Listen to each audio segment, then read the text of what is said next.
Reaksyon ng mga artista sa pag-aresto kay Duterte ng ICC. Nanalangin si Gladys Guevara na gumaling ang gobyerno matapos arestuhin si former President Rodrigo Duterte.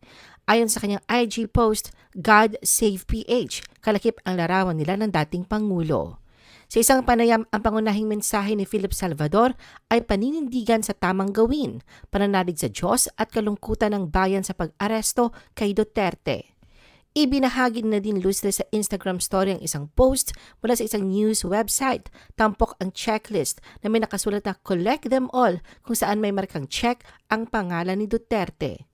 Pinabulaanan na It's Showtime host Kim Chiu at Vong Navarro ang maling paratang na pinasaringan nila si dating Pangulong Rodrigo Duterte na inaresto ng International Criminal Court noong March 11 dahil sa umano'y mga krimen laban sa sangkatauhan kaugnay ng kanyang gyera kontra droga. Nanawagan ang aktor at senador na si Robin Hood Padilla kay Pangulong Ferdinand Marcos Jr. na makialam at ipatigil ang mga operasyon ng PNP kaugnay ng pag-aresto kay dating Pangulong Rodrigo Duterte.